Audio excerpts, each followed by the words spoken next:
Paz de Cristo, meu amigo, meu irmão, gostaria de estar convidando agora você para junto nessa hora, estar fazendo mais um estudo da revista Palavra e Vida, revista de jovem e adulto da Convenção Batista Fluminense. Estamos estudando a lição 6, a sexta lição desse trimestre, desse terceiro trimestre. Nós estamos estudando no livro de Josué, Juiz e Ruth, Fé, Fidelidade e Força. O autor da revista é o pastor Fábio Martins e os nossos sinceros agradecimentos a esse querido pastor. O título dessa lição, A Fé Obediente. E o texto base é nos capítulos de Josué 22 a 24. E estaremos agora, nessa hora, fazendo uma oração a Deus de agradecimento e também pela vida dos irmãos e da minha vida também. Pai querido, Deus eterno, soberano Deus, Pai de nosso Senhor e Salvador, Senhor Jesus Cristo, agradecidos estamos, ó Deus, por mais um vídeo, uma videoaula que será feita, ó Deus, que o Senhor possa estar abençoando, que sirva de edificação para a sua igreja, em nome de Jesus. Então, irmãos, a fé obediente. E o autor ele coloca aqui os 3 últimos capítulos do livro. Josué narra o fim da liderança desse servo de Deus, de Josué. Uma palavra que fica evidente nesse trecho é a obediência. Então, fala sobre a obediência do servo de Deus, né, Josué. Uma vez que a visualizava o fim da sua jornada, Josué chama os Rubenitas, a tribo de Ruben, os Gadita, a tribo de Gade, e a meia tribo de Manassés, os Manassitas, né? A bênção a retornar às suas terras. A razão eles haviam sido obedientes, cumprindo a palavra de pelejar junto com seus irmãos pela conquista da terra prometida. Qual era a questão aqui? É que eles conquistaram suas terras e lutaram com seus irmãos para a conquista das terras que faltavam ainda. No capítulo 23 é uma exortação geral para que se observe a lei do Senhor.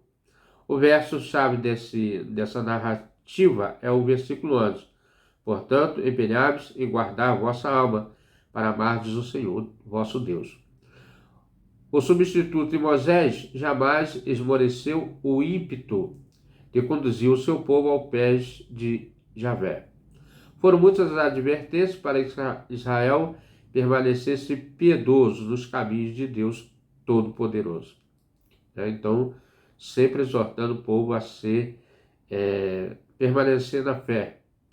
Deveria haver esforço, separação, apego e empenho. Finalmente, o último e derradeiro capítulo, o capítulo 24, culminará na celebração da renovação da aliança entre Israel e o Senhor. Então, a renovação da aliança. O que exigirá de Israel uma tomada de decisão.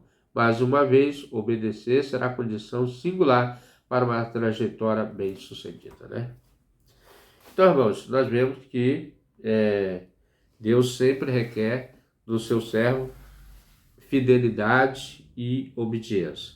O primeiro tópico aqui, irmão, fala sobre a fé obediente como testemunho de que o Senhor é Deus. O texto básico aqui é o capítulo 22. As tribos de Gade, Ruben e a meia tribo de Manassés herdaram parte da terra de Canaã, localizada na Transjordânia.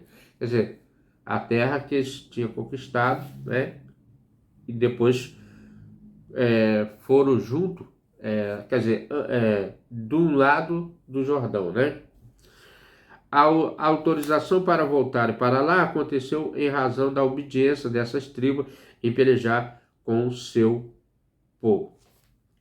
No versículo 22, deixa eu ver.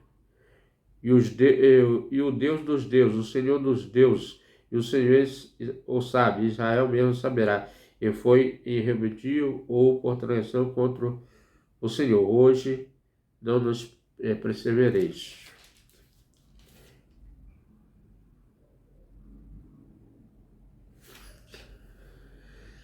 A orientação de obedecer foi novamente reafirmada, registrando 5 grandes incumbências. Aqui eles botaram 22, irmão, mas não é 22 não. É o verso 2 de 22. E diz: tudo quando Moisés, servo do Senhor, vos ordenou, guardaste, a minha voz obedeceste, e em tudo quanto vos ordenei. Né? Então, era reafirmada. Amar ao Senhor Deus, andar seus caminhos, guardar os seus mandamentos e se apegar a Ele, e servi-lo com todo o coração e alma. A jornada de retorno foi repleta de bênçãos materiais.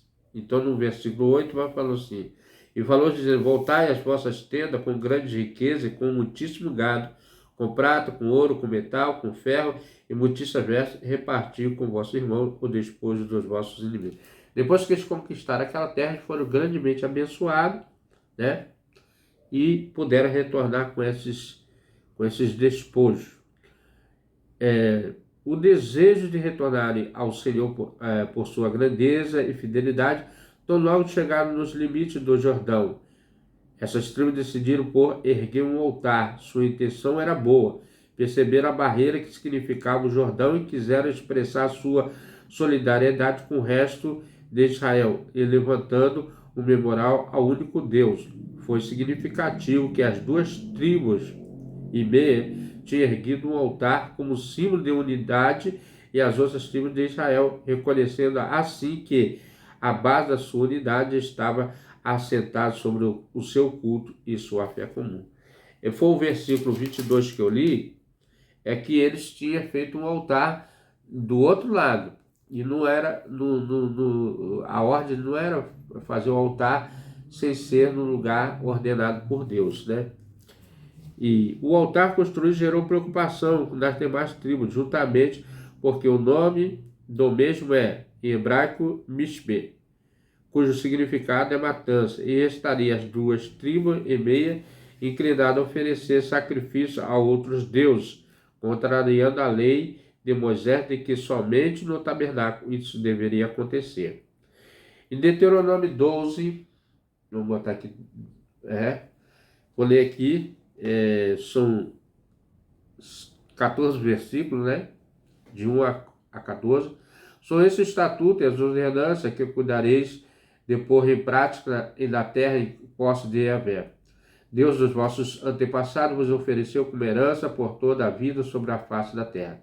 Devereis destruir totalmente todos os lugares nos quais as nações pagãs que estáis desalojando costumam adorar os seus deuses, tanto nos altos montes como nas colinas, nas sombras de toda a árvore frondosa.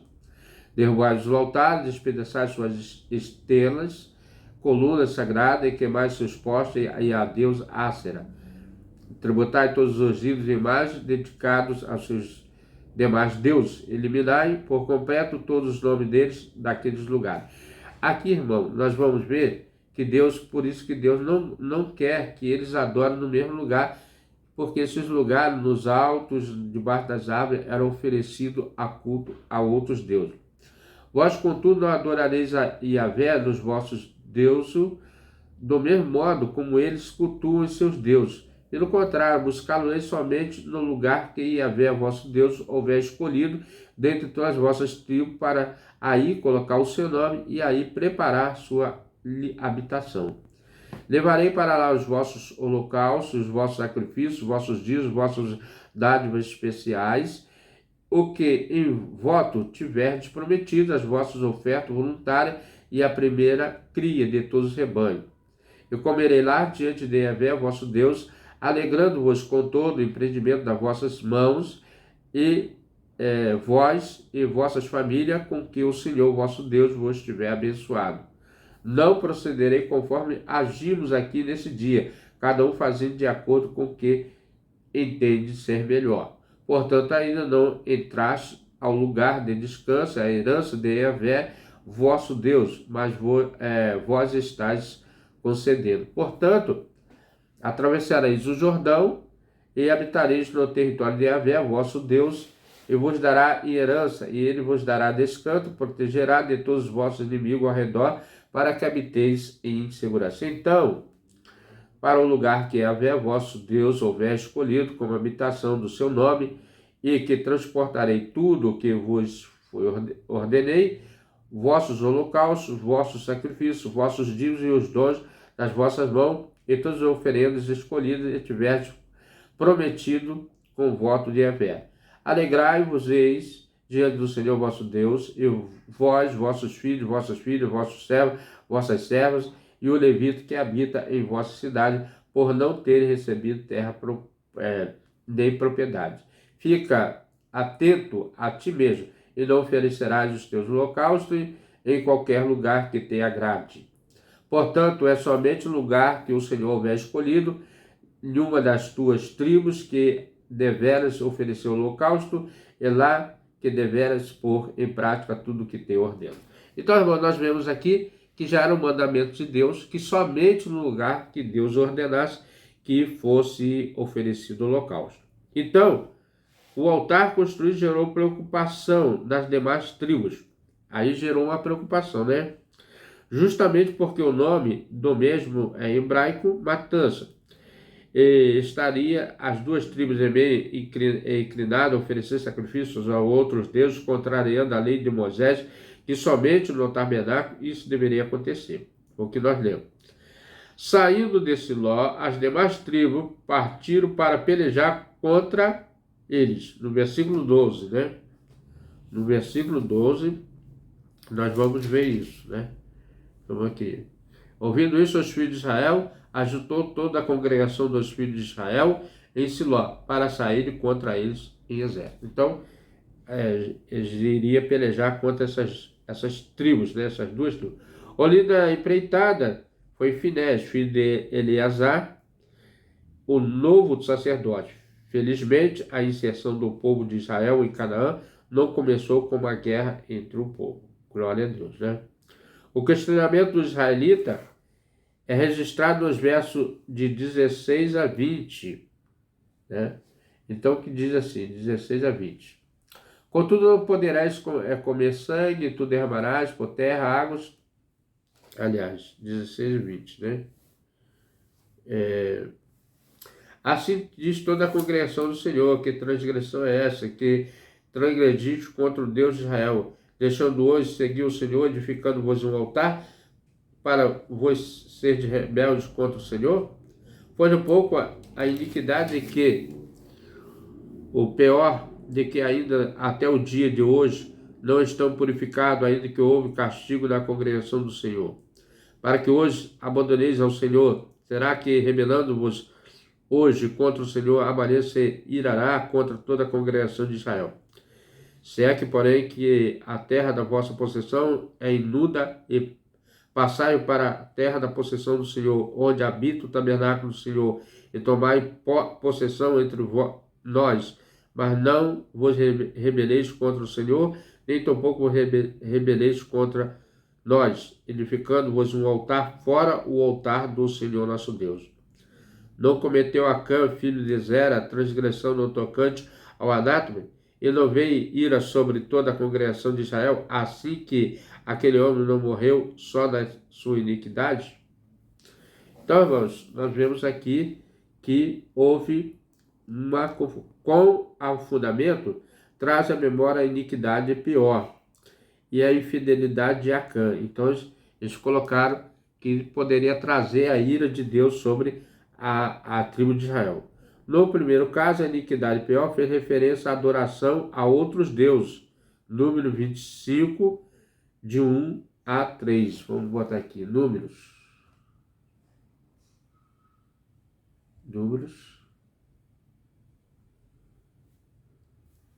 E diz assim: durante o tempo em que os israelitas se estabeleceram no Vale de Sitim, os homens de Israel começaram a se envolver com as relações sexualmente morais com as mulheres moabitas, que influenciavam a participar de holocaustos e festas com oferecimento aos seus deuses. O povo comia e prostrava-se diante dos seus ídolos. E dessa maneira Israel se juntou à adoração a Baal Peor, e o furor do Eterno acendeu-se contra Israel. Então nós vemos que aqui ele faz esse relato que o povo se juntou com o povo da terra e começou a adorar outros deuses, participando dos cultos a esse Deus. Onde a ira do Senhor se acendeu. Na ocasião, Finéias executou o julgamento do Senhor, transpassando uma lança pelo ventre de um homem israelita e uma mulher medianita. Número 25, 8. Né? Seguiu o israelita até o interior da tenda e lá transpassou pelo ventre juntamente com a mulher midianita. Então, imediatamente cessou a praga que flagelava os filhos de Israel. Imediatamente uma praga que já havia matado 24 mil pessoas cessou. Números 25, de 8 e 9. No segundo caso, Acã se refere à derrota em Ai, né? Que ele pegou a capa ali e escondeu. A preocupação era clara. Se vocês forem infiéis e rebeldes, todo o vosso povo pode sofrer. As tribos da Transjordânia racharam e quaisquer intenção, ressacharam quaisquer intenção escusas. A resposta que deram se encontra nos versos 21 a 29 e revela que a intenção era de manter a unidade entre as tribos de gerações futuras, 24 e 28. O altar lembraria aos israelitas que o povo de ambos os lados do Jordão estavam divididos sobre o Jordão, né, de um lado e de outro. Serviam e adoravam o mesmo Deus. Finéias e os príncipes sacerdotes se deram por satisfeito, né? E ao altar deram o nome de testemunho. Então aquele altar que foi feito, né, passou a ser testemunho que eles adoravam o mesmo Deus para as futuras gerações. É um testemunho entre nós de que o Senhor é Deus. Versículo 34, né? Vamos ler aqui, versículo 34.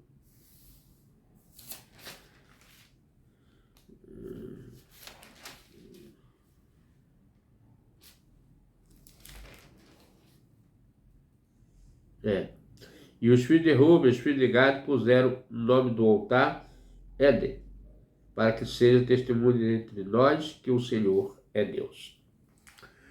Segundo tópico, irmão, a fé obediente para assimilar bons conselhos. Texto básico, capítulo 23. O capítulo 23 narra que Josué estava avançado em dias. Então agora Josué já está numa idade avançada. E a terra estava em paz, né? Em seu primeiro discurso, no versículo 23, de 1 a 6, diz assim: E sucedeu que, muitos dias depois que o Senhor dera repouso a Israel de todos os seus inimigos ao redor, Josué fosse velho e entrado em dias. Chamou Josué todo Israel e os seus anciãos, e os seus cabeças, e os seus juízes, os seus oficiais, e disse: Eu já sou velho e entrado em dias. Vós já tendes visto tudo quanto o Senhor vosso Deus fez a todas essas nações por causa de vós, porque o Senhor vosso Deus é o que pelejou por vós. Veja que vos fiz cair em sorte, e as vossas tribos, estas nações que ficam desde o Jordão, com todas as nações que tenho destruído, até o mar grande para o pôr do sol. E o Senhor vosso Deus as impelirá, de diante de vós as expelirá, de diante de vós, e vos possuireis a sua terra, como o Senhor vosso Deus vos tem dito. Esforçai-vos, pois, muito para guardardes e para fazer tudo quanto está escrito no livro da lei de Moisés, para que dela não vos aparteis nem para a direita, nem para a esquerda. E Josué desafia ali de Israel a lembrar das grandes coisas que eles tinham visto Deus fazer. Então, nesse discurso, Josué fala exatamente sobre isso, né? Ele pediu que ele se apropriasse das promessas de Deus para o presente e para o futuro. Deus expulsaria os outros povos e estabeleceria a terra prometida. Então, eles teriam que tomar posse, né, e das promessas que Deus tinha feito, e Deus cumpriria as suas promessas, né? Expulsaria os povos e estabeleceria a terra prometida. O povo de Deus deveria demonstrar a sua fé, obedecendo à lei de Moisés e não se misturando com os povos ao redor. Então, para o povo ter sucesso, se estabelecer ali, teria que guardar a lei do Senhor, né? Os mandamentos do Senhor em obediência e ter fé. A obediência deveria ser ampla, sem restrições.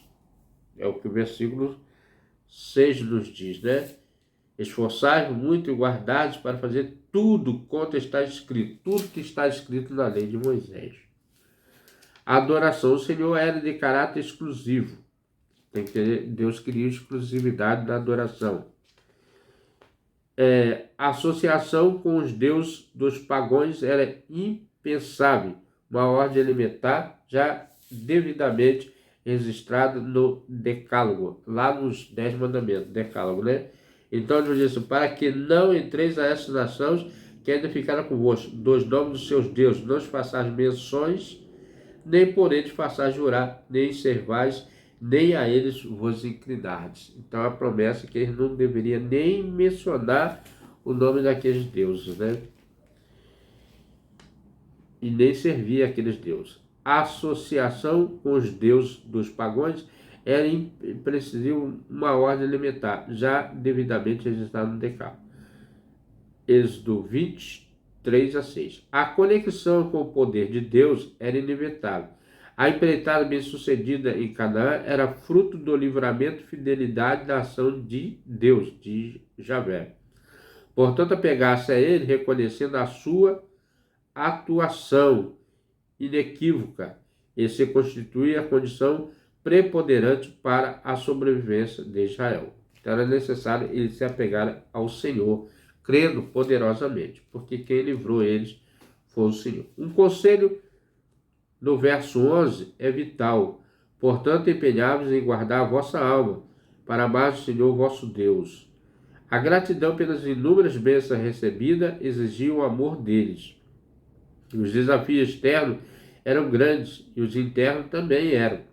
A dedicação do povo, bem como seu comprometimento, exigia um esforço interior, a atenção sem precedente. Então, o povo tinha que se empenhar, né, e cumprir as palavras do Senhor no seu coração. Seria o amor pelo Senhor, né, que impossibilitaria o desvio, a apostasia do povo. Então, se eles tivessem o amor ao Senhor, não se desviaria do propósito que Deus assim determinou para eles. Outros conselhos aparecem nos demais versos, quais seja, não se unir às pagãs em casamentos mistos. Por quê, irmão? Era preconceito? Não, porque essas nações, essas mulheres, com certeza já estavam tão acostumadas na adoração dos deuses da sua terra, os deuses pagãos, que poderiam influenciar os seus esposos, os israelitas, né?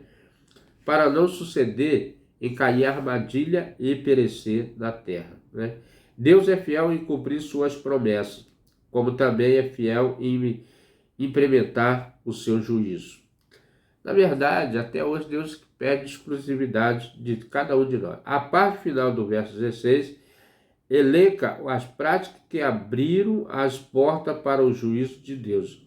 Violar a aliança, servir a outros deuses e adorá-los. Esse registro sintetiza em alguma forma o tom do capítulo 23. Qual seja a exortação de um homem de Deus para que o povo observe a lei do Senhor. Então, dentre esses estava no adorar outros deuses, né? No capítulo 3, a fé obediente e a renovação da aliança com o Senhor. Capítulo 24 de Josué. Depois de ser bem sucedido no cumprimento da sua missão e perto de encerrar a sua jornada, esse servo de Deus profere 2 discursos distintos. Primeiro, de 1-13, o líder de Israel se despede da nação e relembra o aspecto relativo ao passado do povo de Deus. Então, depois de idade, Josué está assim passando o cajado, né? Já cumprindo a sua tarefa e designando o povo para conquistar a terra prometida. Segundo, no versículo 14 a 28, celebra a renovação da aliança de Deus com o seu povo. Então nós vamos ver que nesses versículos vai estar registrado essa renovação. Josué reúne todo o povo em Siquém, como no Monte Ebal, né? Josué 8, 30 e 35. Josué 8, 30 e 35. Então Josué edificou um altar ao Senhor, Deus de Israel, no Monte Ebal, como Moisés, servo do Senhor, ordenou aos filhos de Israel, conforme o que está escrito no livro da lei de Moisés, a saber, um altar de pedra inteiro, sobre o qual não se moverá ferro, ofereçam sobre ele holocausto ao Senhor e sacrifício pacífico. Então, nesse período, Josué fez esse holocausto, celebrou ao Senhor, como foi ordenado, da mesma maneira como Moisés passou, né? Relembra momentos passados, ressaltando a soberania do Senhor e sua promessa na vida de Abraão. Então ele faz um relato dos patriarcas, né? Dos acontecimentos históricos de Israel. Registra os feitos de Deus nas vidas de Esaú, Jacó, Moisés e Arão. Esses homens, né, que foram marcantes para a história de Israel, da nação de Israel, a formação. Como Deus conduziu o seu povo do Egito à terra prometida. Por que isso, irmão? Porque aquela era uma nova geração que talvez não conheceu o passado, né? Não presenciou a saída dos seus pais da terra do Egito. Já se passaram 40 anos, né? E eles, essa geração que entraram na terra de Canaã, dando-lhe vitória sobre os povos que ali habitavam. E Josué apoiou-se no importante fato de que toda a história de Israel devia-se a Jeová. Então, tudo que aconteceu, né, as conquistas, começando das pragas do Egito, a travessia do mar, no deserto, ao Mar Vermelho, ao rio, a cidade, né, a ruína de Jericó e a travessia do Rio Jordão até conquistar Campinas de Moabe, né, que foram destruídos aqueles povos, 7 povos ali na terra de Canaã. Nos versos 14 e 25, um novo pacto é celebrado. Josué exortou o povo a se comprometer totalmente com o Senhor, acrescentou seu testemunho pessoal: eu e minha casa serviremos ao Senhor. Então aqui Josué faz um desafio, na verdade, a Israel, né, a permanecer fiel ao Senhor. Ele diz: ele e a casa dele serviremos ao Senhor. Quando o povo afirmou que seguiria o Senhor, Josué fez uma aliança com ele e ergueu uma grande pedra com testemunha das suas palavras, que está em 26 e 27, né? Que diz assim, 24, 26 e 27. O último 26 e 27. A pedra do testemunho. Josué escreveu estas palavras no livro da lei de Deus e tomou uma grande pedra e erigiu ali debaixo do carvalho que está junto ao santuário do Senhor. E disse Josué a todo o povo: eis que esta pedra vos será por testemunho, pois ela ouviu todas as palavras que o Senhor tem dito. Também será testemunho contra vós, para que não mintais a vosso Deus. Então Josué despediu o povo, cada um para a sua herdade, né? Então Josué fez esta pedra como testemunho e ali falou sobre a lei do Senhor como testemunho. Em linhas gerais, o pacto da aliança é o repúdio total ao pecado. Versículo 14. Uma afirma a decisão de servir ao Senhor. 15. Uma profissão de fé onde reconhecimento dos feitos de Deus deveria ser lembrado. Josué reafirma a santidade ao Senhor, o perigo da idolatria, o povo de Israel unânime responde ao seu líder: ao Senhor, nosso Deus, serviremos e obedeceremos a sua voz, né? Então o povo concluiu aqui: permaneça em seguir o Senhor. Concluída já a lição, o livro de Josué encerra com o registro de 3 sepultamentos. Josué, com 110 anos, versículo 29 a 30, igual a Juiz 2, 9 e 10. O oportuno é observar que Josué aqui é chamado de servo do Senhor, assim como Moisés, Deuteronômio 34, 5. José, filho de Jacó, ambos, José e Josué, morreram com 110 anos. Gênesis 50, 26. A associação aqui com o registro de Gênesis 50, 24 e 26. E a compra do local do sepultamento, Gênesis 33, 18 e 20. Isto liga a geração que deixou a terra prometida, aquela que retornou e se estabeleceu. Eliezer, filho de Arão, Eleazar, Eleazar representa a liderança religiosa do sacerdócio. Ele era a geração de Josué. Então esse Eleazar já era a geração de Josué. Finé representava a geração seguinte. E ele vai aparecer em Juízes 20 e 28. Com o sepultamento desses dois últimos, uma outra era se encerrava da história de Israel. Ele, Josué, liderou o povo por meio de palavras e exemplo. Isso aqui é importante. O cristão ele tem que ter a mesma palavra e exemplo, e confiou a mensagem de Deus aos líderes fiéis que deram continuidade a ela depois que Josué morreu.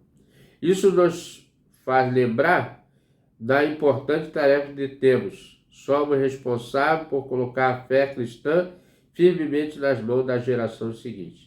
Essa lição encerra o livro de Josué e aprendemos no conteúdo apresentado que a fé necessita ser resiliente, permanente, diligente, dependente e obediente. Então, o livro de Josué nos ensina tudo isso, né? Ser resiliente, ser permanente, ser diligente, independente e, por último, obediente. Encerrando aqui nosso estudo desse livro de Josué, dizer que Josué, ele cumpriu a sua tarefa, né? E a entrar na terra prometida.